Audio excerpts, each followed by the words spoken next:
Hello everyone, it's Shane Kanto, your Wasteland Reviewer, and I'm flying solo again this week on Welcome to the Wasteland, and as we continue our dive into the Coen brothers.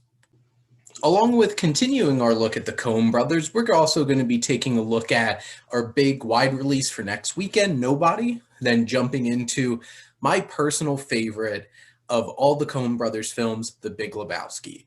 And then we'll be wrapping up with a couple of questions. One of them focused mostly on the Oscars, so which will be coming up in quite a about a month at this point. So those things are exciting. But to talk about our coming attraction for this week is Nobody. And this is from director Ilya Neshuler, who had previously directed Hardcore Henry, which honestly I had a lot of fun with. I did not expect to like that movie. I know the whole entire thing about it was a first person shooter movie, but the action was intense. It was exciting. Like the story wasn't the greatest of stories, but it had plenty of action. And now we have a situation with Nobody. And Nobody has Bob Odenkirk playing a bystander who intervenes to help a woman being harassed by a group of men and becomes a target of a vengeful drug lord. And with this, we're at the situation where, Bob Odenkirk has gotten most of his fame from being Saul Goodman in both Breaking Bad and Better Call Saul. And now he's going to be an action star because, every single middle-aged actor has to have at some point become an action star. Thank you, Liam Neeson. And because of things like Taken, we're getting a film like Nobody. And based off of the action from Hardcore Henry, I'm pretty excited. And also the fact that we have Bob Odenkirk, who I absolutely love as an actor. He's extremely talented, charismatic, and can balance heft and emotion in his performances. So this film has that going for it. And looking at some of the other casts, like Connie Nielsen's in it, and I like Connie Nielsen from, you have Gladiator and Wonder Woman. Christopher Lloyd's in it. Christopher Lloyd's great. I always love seeing him pop up in things. Michael Ironside, who is a great character actor. And to be honest, looking at this film, I'm pretty excited. And it has the writer Derek Kolstad, who worked on all three John Wick films and Falcon and the Winter Soldier. So I'm pretty excited. It has some moving parts in it that get me excited for an action movie. And looking at this film, it's an hour and 32 minutes. If it's a brisk, fun time with some great performances and some really good action, I'm sold. And I'm looking forward to it. I'm going to get to hopefully see this at the drive-in for the Philly Film Society at the Navy Yard this coming weekend. So hopefully I'll be checking it out and you all check in on my review for Nobody. Shameless plugs all around. But that's our coming attraction for this week. And now we get into our film of the week, and that is The Big Lebowski. And I remember my first time watching this, I had seen pieces of No Country for Old Men on like Encore with my brother. I'm like, this is pretty crazy. I thought it was really intense and awesome. And it took going to college and my first ever alternative films club that I went to my freshman year of college was Burn After Reading. And I loved it. It was so much fun. I thought it was hilarious. I love Burn After Reading a lot more than I think most people do, but it really hooked me. And I'm like, I love this. And one of my friends, James Parrish, who sat was right across the hall in my dorm, was a huge Coen Brothers fan. And I went out and bought The Big Lebowski and we watched it together. And I was hooked from the start. And now I can't even tell you how many times I've watched The Big Lebowski over the years, but it is the most quotable film for me, probably up there with Shrek. And honestly, those two are tied together most of the time. So if you include Lord of the Rings all as one piece, which I do for the sake of like counting down my favorite films, that's my number one. Shrek and The Big Lebowski float between 5 and 6. So I loved watching this again this morning before I filmed this, and listening to the Cinephiles podcast about it was really awesome too. And what I love so much about this particular film, it's absolutely hilarious, filled with what might be the greatest cast of characters that the Coen brothers have ever put to film. And it's everyone, every single character in this film, whether it's the sassy cop that helps the dude get his car back, or Joe Polito, who we've talked about a couple of times in Coen Brothers films, who plays a private investigator in a VW. And you have the sheriff of Malibu, who's a freaking fascist, and Jackie Treehorn, and the two idiot porn stars that chase after the dude and try to get money out of him when he doesn't have any money out of him. From all the bowlers, even the ones that don't have any lines, like Liam, who's the Jesus's partner, who bowls a strike at the beginning and just goes like, yeah. And it's like dancing like that, and the camera just focused on his belly with his pants pulled up halfway atop his belly, and it's just like everything, every character works so well, and the dialogue is pitch perfect. The cast, the chemistry between all of them and their backs and forth, like the amount of craft in the dialogue in this film is off the charts. And it's some of my favorite dialogue is like, and it's interesting, this, which next week's film, Oh Brother, Where Art Thou, and Fargo, and even in No Country for Old Men, the dialogue is just so impressive. And the interesting thing with No Country is a lot of that's right out of the book. But like, this is original Coen Brothers dialogue, and it's absolutely hilarious. But what's so interesting about this film is it is a straight up comedy, but there's some interesting weight and surrealism in it. And the weight comes from the fact that this is influenced by famous film noir. This is a noir. The dude is the surrogate for the audience as this private investigator looking into this case of Bunny Lebowski disappearing. And who kidnapped her? Who wants this ransom? Where's the money? Who's in on it? Did she really kidnap herself? And you have all these questions. And in the end, does it really matter? And that's the question. And because the film keeps going, it's about the dude and his experiences, and dude abides.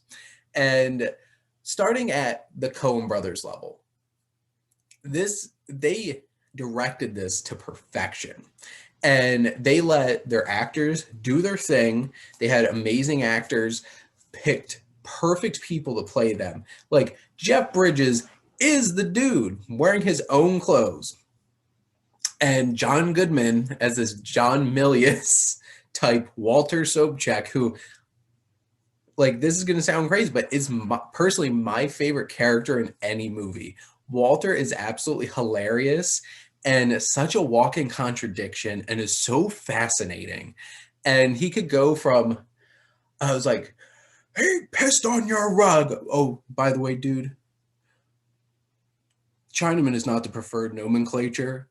Asian American, please. And like out of nowhere, he has these drastic shifts, and like, dude, Smokey, foul, over the line, puts his foot over the line, and Walter takes out a loaded gun and is he the only one around here who gives a shit about the rules? And one of the greatest memes.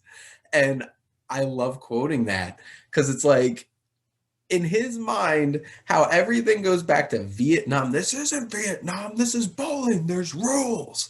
And it's just like, what is going on here? But like, I'll get there. But the Coen brothers are able to balance a perfect, crazy whirlwind tone in this film, from which I did a series on this a couple of years ago of my favorite scenes in film. Gutter balls, the fake porno that the dude stars in this movie, in that like knocked out dream sequence, is one of my favorite scenes put to film. And the combination of so many things, the production design, like the crazy bowling pin outfits, the dude in that like handyman kind of jumpsuit, and the walk that he's doing as he walks into the room in this big open space with like checker patterns everywhere, the weird dance, and this sky high set of bowling shoes and Saddam Hussein, which they have all these strange undercurrents of the like invasion of Kuwait and like the Gulf War at the early 90s, because this takes place in 1991 or so. And then the perfect thing on top of all of it, besides all the innuendos with like the bowling pin and the two balls next to it, is Kenny Rogers just dropped in to see what condition my condition was in, is one of the most inspired choices of music in any scene in film, and it just works so perfectly. This scene's crazy, and then it goes off the rails where he starts like coming to, and he gets arrested, and he has that whole entire scene with the Malibu sheriff who chucks a mug at his face, because the Coen brothers are able to balance all this humor, this design, amazing technical work, all those shots of bowling balls and stuff like that, with like cameras strapped to motorized skateboards or on rotisseries, and all those inspired shots, because this film is shot by Roger Deakins. And you can see, because even from like the opening, when the dude's walking up to his step and there's the shadows, and it's shot like a noir film. This film takes a lot place at night. It has a lot of great shadows, and it has like these dark and strange kinds of areas and places that we go throughout the film, and the production design's perfect. But Deakins uses the camera so perfectly and sets up shadows so perfectly, where you get this sense of we are watching a film that should be a noir with a complete stoner slacker in place of our private investigator. And when he does try to investigate, he finds that special little note from Jackie Treehorn, which has a very interesting drawing on it. And you have all of that working for this film. And Carter Burwell's score this is one of the ones where you don't get to hear the score a whole lot, but he uses the score very effectively when it is. And I think it's T-Bone Bennett or something like that. It's the music archivist. The soundtrack on this film is pitch perfect. Pitch perfect. From Kenny Rogers to Bob Dylan, the "Oh, tumbling down," and you have this like old country western tune setting up this like western voiceover by Sam Elliott of all people, which, my God, him as the stranger is like the perfect Sam Elliott with the most amazing of mustaches and everything. And you have that noir voiceover at the beginning, except you replace it with a cowboy and like Tumbling Tumbleweed. And it's like, are we watching a Western or are we watching a noir? And it plays with those conventions so well. And this film is so about character and dialogue and humor, while trying to trick us into thinking that there's this crazy conspiracy that we should care about, but in the end doesn't really matter. But it keeps our attention enough to enjoy this ride with these characters. And I think that's one of the reasons why it can be hard to connect with the first time around. But like after a while, the characters, the dialogue just sits with you and sits with you and sits with you, and you can't escape it because it's so perfect and it works so well for the film. And you have the cast, which, like I said before, Jeff Bridges is perfect, and he's just doing it. And the way that he interacts with all the characters in this film is so impressive, because the way that he snaps back so subtly at everyone, and when he gets into his house and he gets dunked into the toilet and he's like, "Where's the money, Lebowski?" It's like, "Oh man, I think it's down there. Can I get one more look?" So like he shoves him back down into the toilet. And when he takes out, it's like, "What's this?" And it's a bowling ball. And he's just like, "I see you're not a golfer." And it's just like, "Your wife owes money all around town." And it's just like, "Does it look like I'm married? My toilet seat's up." And I'm just like, all those like back and forth. He does it with everyone, and it's so perfect. Jeff Bridges, Call me crazy. He should have been nominated for an Oscar for Best Actor for this film because there are very few fully realized characters in that way that just work on so many levels, and he just embodies this character. And I think John Goodman should have been nominated for Best Supporting Actor because of the same exact reason. Walter Sobchak is so fully realized and is so complex and strange, calling the German guys a bunch of Nazis, and the dude's like, Walter, they're nihilists. They said they don't care about anything. And he's like, wow, dude, nihilists. Like, I can see the ideals of like and socialist nationalism. At least it's an ethos, and it's just like this random stuff. Like, Walter's intelligent. He just is a complete jerk, and he's like, "Am I wrong?" And one of my favorite lines is when the dude's just like, "No, Walter, you're not wrong. You're just an asshole." And it's just like, how many times could have said that to somebody in life? And it's just like, just because you're right doesn't mean you're not a jerk about it. And that's Walter. And everybody else, from Steve Buscemi, who is so wonderfully oblivious as Donnie. Donnie, you're like a child who just wanders into a conversation. And John Turturro as the Jesus, which perfect use of music, because first of all, Hotel California by the Gypsy Kings, amazing. Love that cover of the song. But it's so layered because later in the film, the dude's hung over and in a taxi, and the guy's playing Peaceful, Easy Feeling by the Eagles. And he's just like, come on, man, I hate the effing Eagles.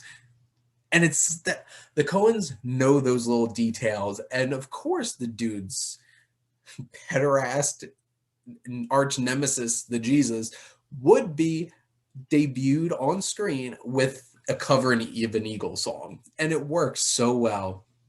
And you have Philip Seymour Hoffman is absolutely delightful as Brent, who like hates his life inside, but has this like puts this on, and he's just like, dude, these are our concerns. And like he just such a sycophant.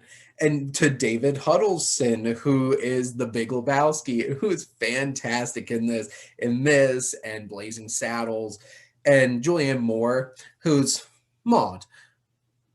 Because Jeffrey, did you go to the doctor? And it's just like that, like, hi, I'm Katharine Hepburn, and just has that like that inclination in her voice to just be so prim and proper. And she's a great addition to the cast. She's so odd and offbeat and artistic. And you have David Thewlis, Peter Stormare, you have Flea, and just like everybody thrown into this film is just so amazing. It's about characters, it's about humor, and it's about an amazing ride. And the Coen brothers, this is their best straight comedic film. And there's a lot of great ones. This is like, there's those two sides of the Coens. This is the king on that side for me. No Country is the king on the other side. You have the serious and you have the straight comedies. You can't get much better than both of those films. And especially with those comedies, this is so infinitely quotable and so hilarious every time you watch it. And if you haven't seen The Big Lebowski, watch it, let it marinate on you. And I guarantee you within a couple of days, you'll not be able to only stop thinking about all the ridiculous dialogue and the characters, and they stay with you because the dude abides. So make sure to go check out The Big Lebowski if you haven't seen it. Now, getting to our Q&A section today on Welcome to Wasteland, we're going to be focusing on some questions. Specifically, I have one main question, and this is an interesting question that I got asked my friend Ben from Sif Pop, so shout out to you, Ben. And it was, what was your most frustrating Oscar moment? And I'm going to talk about a couple of them that it's like, every year you have those moments where you're just like, I can't believe that won. So, stage is set. February 2016. Celebrating the awards for the 2015 films. Mad Max Fury Road, I have both my posters up there, has won like 6 Oscars up to that point for all the technical awards editing and costume design, production design. Didn't win visual effects, lost to Ex Machina, which I absolutely love that film too. So I definitely think it should have went to Fury Road, but you know. And for some reason, Junkie XL's score didn't get nominated for Best Original Score, which is completely insane. But you know, but it was getting up to Best Director, and I will not argue that Alejandro Gonzalez Inarritu is an extremely talented director. Birdman, The Revenant, but that should have been George Miller's Oscar for direction because he created one of the most fully realized films of a world and an idea and a place. And the action, it's firing on all cylinders, pun 100% intended. And when they announced that he did not win and Inarritu won again for Best Director, I like chucked my notebook onto the ground with all my picks. I'm like, nope, I cannot believe this. Cannot believe this. I was so disappointed. And that was definitely one of those moments where I'm just like, I can't believe that didn't win. And you know, you have those moments a lot watching the Oscars, and I there's other Oscars that I can't believe like a certain film didn't win. And now I'm gonna sound very greedy at this point, but in 2000 for the 2003 films, when Return of the King won 11 Oscars, which is tied for a record, how did that not even get nominated for cinematography? How? How? Should have won cinematography. Come on. And also, basically, anytime Roger Deakins was nominated, except for Blade Runner 2049 and Dunkirk, not Dunkirk, 1917, he should have won.